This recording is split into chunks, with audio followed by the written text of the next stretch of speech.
Assalamualaikum warahmatullahi wabarakatuh. Perkenalkan, nama saya Zidna Aulia Fahri Ramadhani dengan NIM 142 kelas Pendidikan IPA E 2025.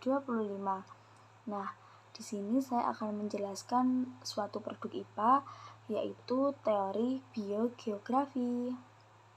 Pernahkah kalian bertanya-tanya mengapa kanguru hanya berada di Australia, atau mengapa komodo hanya ditemukan di beberapa pulau di Indonesia? Jawabannya ada di teori biogeografi. Ilmu yang mempelajari distribusi atau persebaran spesies dan ekosistem dalam ruang geografis melalui waktu geologis. Nah, di sini saya akan menjelaskan dari 3 aspek, yaitu ada ontologi, epistemologi, dan aksiologi. Yang pertama ada aspek ontologi. Ontologi membahas objek atau hakikat yang dipelajari dalam biogeografi. Yang dikaji adalah persebaran makhluk hidup, flora, dan fauna di permukaan bumi, serta faktor-faktor yang mempengaruhinya seperti iklim, geologi, evolusi, dan aktivitas manusia. Contohnya, adanya perbedaan fauna antara wilayah Asia dan Australia atau garis Wallace. Lalu yang kedua ada aspek epistemologi.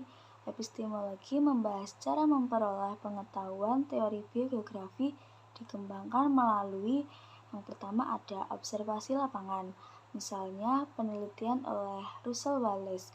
Selanjutnya ada pengumpulan data distribusi spesies.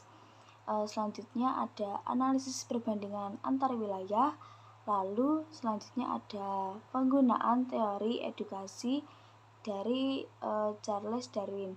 Artinya biogeografi diperoleh melalui metode ilmiah, yaitu observasi, hipotesis, analisis, dan kesimpulan. Lalu yang ketiga ada aspek aksiologi. Aksiologi membahas nilai atau kegunaan ilmu biografi bermanfaat untuk konservasi keanekaragaman hayati, perencanaan tata ruang wilayah, memahami dampak perubahan iklim, lalu pendidikan lingkungan. Contoh nyata dalam pembelajaran IPA adalah materi mengenai peta garis Wallace dan Weber di Indonesia. Siswa tidak hanya mengenal nama hewan, tetapi belajar mengapa hewan di Bali berbeda dengan hewan di Lombok, padahal pulaunya berdekatan. Ini karena sejarah geologi yang dipelajari dalam biogeografi. Biogeografi adalah sains. Alasan utamanya adalah karena teori ini memenuhi ciri-ciri utama ilmu pengetahuan. Ia empiris, yaitu berdasarkan fakta lapangan, objektif, tidak berdasarkan opini pribadi, sistematis, dan yang terpenting dapat diuji kebenaran melalui observasi lanjutan atau penemuan fosil baru. Proses penemuan biografi menggunakan metode ilmiah yang merupakan siklus antara berpikir induktif dan deduktif. Awalnya peneliti seperti Wallace menggunakan metode induktif. Mereka mengamati banyak kasus khusus seperti ribuan spesies di berbagai pulau, lalu menarik kesimpulan umum. Kemudian mereka menggunakan metode deduktif dari teori umum seperti edukasi. Mereka membuat prediksi spesifik. Jika spesies berevolusi, maka spesies di pulau lain yang terisolasi akan unik.